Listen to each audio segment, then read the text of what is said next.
Assalamualaikum warahmatullahi wabarakatuh. Waalaikumsalam warahmatullahi wabarakatuh. Alhamdulillah, alhamdulillah kita tidak henti-hentinya ucapkan syukur kepada Allah Subhanahu wa taala karena nikmat yang sangat banyak kita terima. Termasuk nikmat kita bisa dipertemukan di bulan suci Ramadan ini yang selalu kita minta untuk bisa bertemu dengan bulan suci Ramadan ini. Mudah kita bisa optimalkan aktivitas kita di bulan suci Ramadan ini. Salawat dan salam juga senantiasa kita kirimkan ke junjungan kita Nabiullah Muhammad Sallallahu Alaihi Wasallam, kepada keluarga beliau, sahabat-sahabat beliau, dan pengikut beliau yang senantiasa istiqomah di jalannya.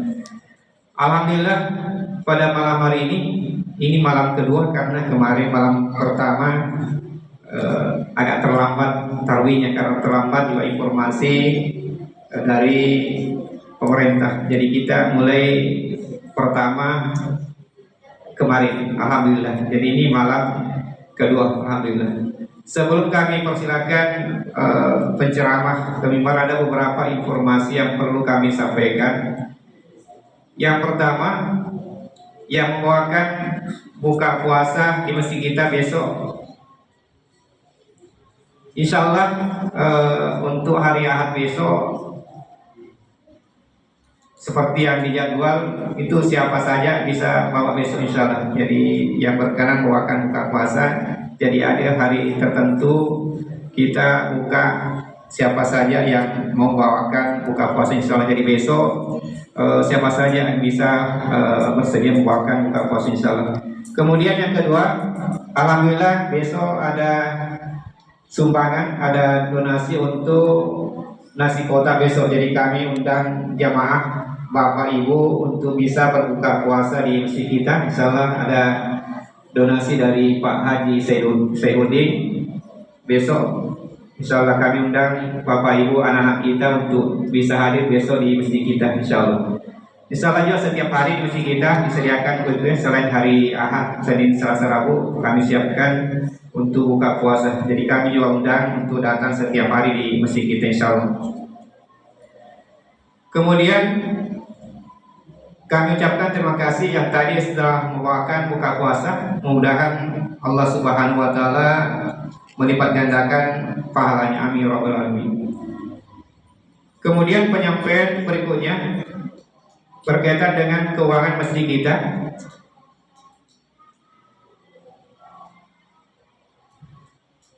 Untuk operasional masjid kita selama sepekan ini, dari Jumat yang lalu sampai Jumat yang kemarin sampai hari ini, jadi pemasukan di masjid kita Rp827.000. Kemudian untuk insentif imam kita Rp1 juta. Kemudian uang terima kasih kepada ustaz kita yang sudah selesai selama 2 bulan di masjid kita Rp200.000.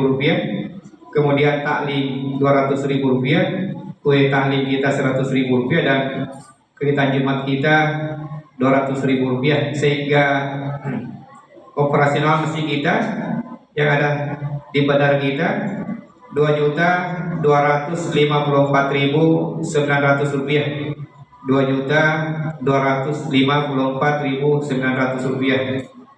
Kemudian untuk kegiatan program di masjid kita, ini program UAS berbagi, diperuntukkan kalau ada jemaah kita yang di rumah sakit atau yang sakit, kemudian ada keluarga meninggal dunia, dan kegiatan berbagi termasuk hari Jumat dan insya Allah berbuka puasa insya Allah nanti dimasukkan di program UAS berbagi ini.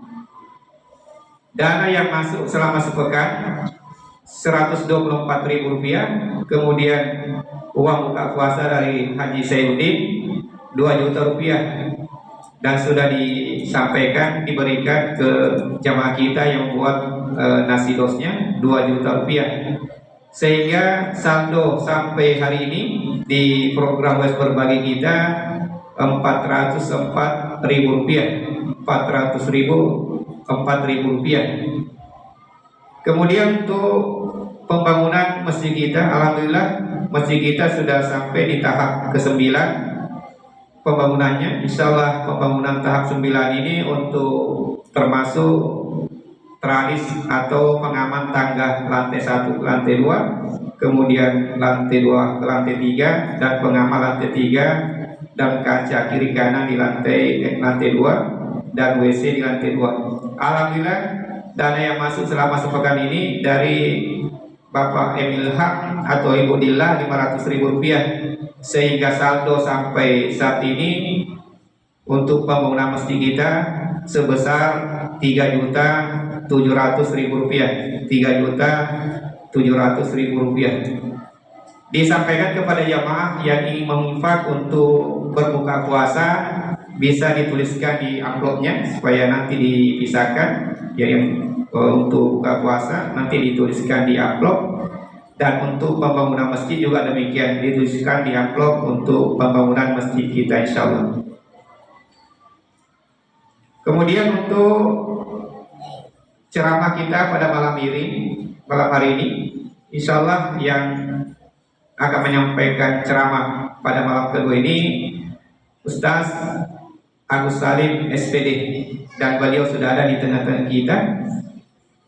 Ya, dan mohon maaf nanti beliau tidak bisa tampil bersama kita karena rumahnya jauh. Jadi selesai ceramah insya Allah sudah disampaikan untuk pamit. Demikian penyampaian dari kami. Assalamualaikum warahmatullahi wabarakatuh. Kepada Ustaz kami persilakan.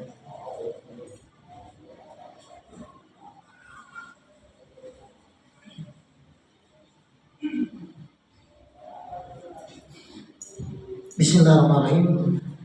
Assalamualaikum warahmatullahi wabarakatuh. Innal hamdalillah nahmaduhu ta'ala wa nasta'inuhu wa nastaghfiruh wa na'udzu billahi min shururi anfusina wa min sayyiati a'malina. May yahdihillahu fala mudilla lahu wa may yudlil fala hadiya lahu. أشهد أن لا إله إلا الله وحده لا شريك له وأشهد أن محمدا عبده ورسوله. يقول ربنا عز وجل في كتابه الكريم: يا أيها الذين آمنوا اتقوا الله حق تقاته ولا تموتن إلا وأنتم مسلمون. يا أيها الناس اتقوا ربكم الذي خلقكم من نفس واحدة وخلق منها زوجها وبث منهما رجالا كثيرا ونساء واتقوا الله الذي تساءلون به والأرحام فإن أصدق الحديث كتاب الله وخير الهدي هدي محمد صلى الله عليه وعلى آله وسلم وشر الأمور محدثاتها فإن كل محدثة بدعة وكل بدعة ضلالة وكل ضلالة في النار. Ma'asyiral muslimin wal muslimat, jamaah tarbiyah yang dimuliakan oleh Allah Subhanahu wa taala. Pada malam hari ini kita kembali bersyukur dan memuji kepada Allah Subhanahu wa taala atas beragam kenikmatan yang Allah Subhanahu wa taala turunkan kepada kita. Tentunya dengan izin dan kemudahan dari Allah Subhanahu wa taala, kita kembali berkumpul di salah satu rumah dari rumah-rumah Allah Subhanahu wa taala. Tidaklah berkumpulnya kita di dalam rangka melaksanakan salah satu kewajiban kita, yakni melaksanakan salat Isya secara berjamaah, dan insyaallah taala akan dirangkai dengan salat tarawih secara berjamaah. Semoga salam dan salam senantiasa tercurahkan kepada junjungan Nabi Allah Muhammad sallallahu alaihi wasallam. Beliau adalah utusan Allah Subhanahu wa taala yang hendaknya senantiasa kita jadikan contoh di dalam mengharumkan kehidupan dunia ini guna mendapatkan kebahagiaan hidup di dunia, di alam barzah dan negeri akhirat. Ma'asyiral muslimin, jamaah tarawih rahimani wa rahimakumullah. Jika amalan seorang hamba ingin diterima oleh Allah Subhanahu wa taala, maka tentunya ada aturan, ada syarat agar amalan seorang hamba bisa diterima oleh Allah Subhanahu wa taala. Jadi seorang hamba bukan sekedar beribadah kepada Allah Subhanahu wa taala, namun ada syarat yang perlu mereka penuhi.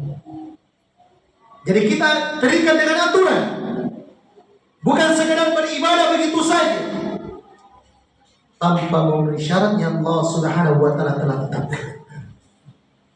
Dan di antara syarat diterimanya suatu amalan adalah mereka ikhlas beribadah kepada Allah Subhanahu wa taala. Segala jenis ibadah, baik itu sholat 5 waktu kita, baik ibadah sedekah kita, ibadah kita membaca Al-Quran, ataupun ibadah-ibadah yang lainnya, hendaknya kita betul-betul mengikhlaskan hanya kepada Allah Subhanahu wa taala. Jadi kita beribadah bukan ingin disanjung, bukan ingin dipuji oleh saudara-saudara kita, bukan ingin mendapatkan kedudukan di sisi manusia, bukan ingin pamer bahwasanya saya ini adalah orang yang paling berjasa atas pembangunan masjid ini. Saya adalah orang yang paling hebat, senantiasa membantu saudara-saudara kita, senantiasa membantu saudara-saudara saya, begitupun tetangga-tetangga. Namun betul-betul ibadah yang kita lakukan, yang kita kerjakan murni kepada Allah Subhanahu wa taala. Ikhlas hanya kepada Allah Subhanahu wa taala. Allah Subhanahu wa taala memperingatkan kita di dalam Al-Qur'an, "Faman kana yarju liqa'a rabbih falya'mal 'amalan shalihan wa la yusrik bi ibadi rabbi ahada." Barang siapa yang mengharapkan perjumpaan dengan Allah Subhanahu wa taala, hendaknya ia melakukan amalan-amalan soleh, dan hendaknya ia menjaga, dan hendaknya ia tidak mempersekutukan Allah Subhanahu wa taala, dan seseorang itu beribadah hanyalah kepada Allah Subhanahu wa taala.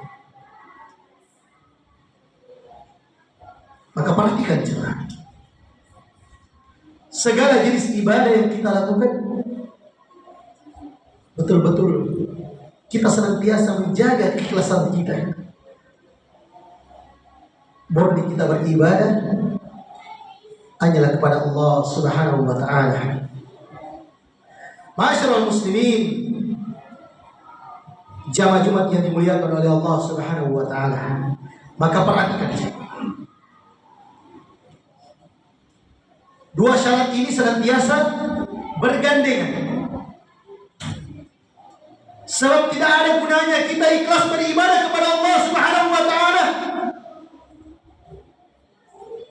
jikalau kita tidak mengikuti tuntunan dari Nabi sallallahu alaihi wasallam.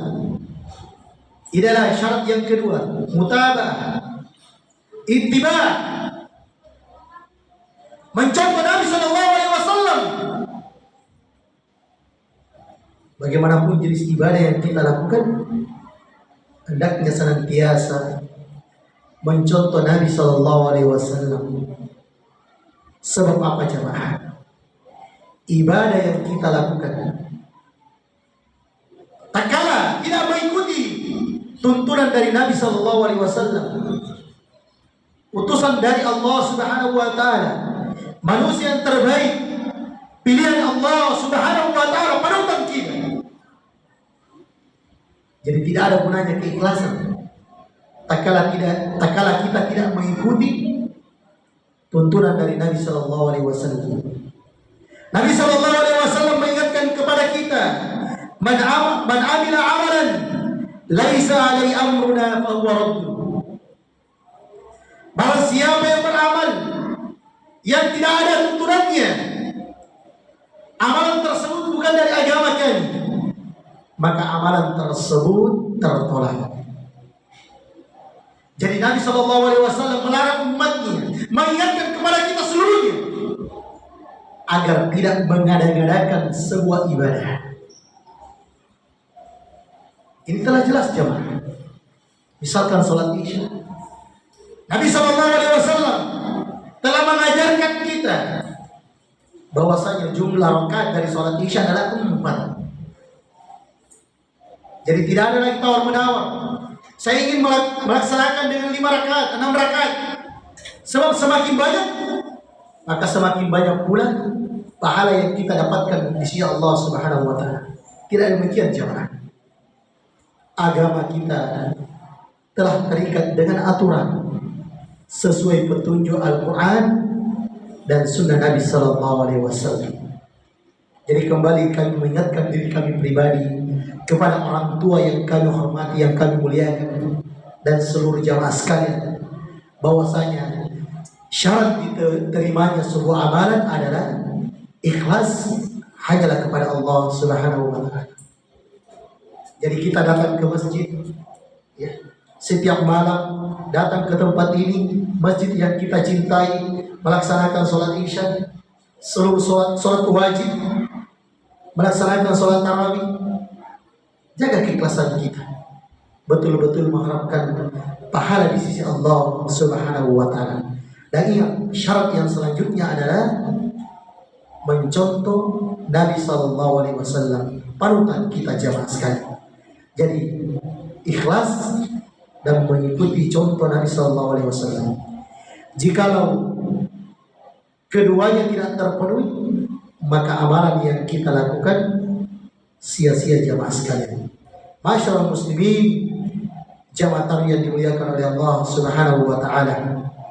Maka marilah kita hendaknya senantiasa menjaga hati-hati kita untuk senantiasa ikhlas beribadah hanyalah kepada Allah Subhanahu wa taala, dan hendaknya kita senantiasa mencontoh Nabi kita yang mulia Muhammad sallallahu alaihi wa ala alihi wasallam. Masyaallah muslimin, jamaah tarawih yang dimuliakan oleh Allah Subhanahu wa taala. Inilah sedikit nasihat singkat yang sempat kami sampaikan di pertemuan malam hari ini. Semoga apa yang kami sampaikan dapat memberi pencerahan kepada diri kami pribadi dan seluruh jamaah sekalian, dan kami tidak lupa mengucapkan jazakumullahu khairan wa barakallahu fikum. Terima kasih kepada para orang tua kami, seluruh pengurus masjid dan jamaah sekalian yang telah memberi kesempatan kepada kami untuk berdiri di atas mimbar ini. Semoga Allah Subhanahu wa taala senantiasa memanjangkan umur kita di atas ketaatan kepadanya, memberkahi umur kita, dan hendaknya Allah Subhanahu wa taala senantiasa membimbing kita untuk selalu berada di atas jalan yang benar sesuai petunjuk Al-Quran dan Sunnah Nabi Sallallahu Alaihi Wasallam. Dan kelak semoga Allah Subhanahu wa taala mewafatkan kita dalam keadaan husnul khotimah, dan Allah Subhanahu wa taala kembali mengumpulkan kita di surganya. Subhanallah wa bihamdika, asyhadu an la ilaha illa anta, astaghfiruka wa atubu ilaik. Wassalamualaikum warahmatullahi wabarakatuh.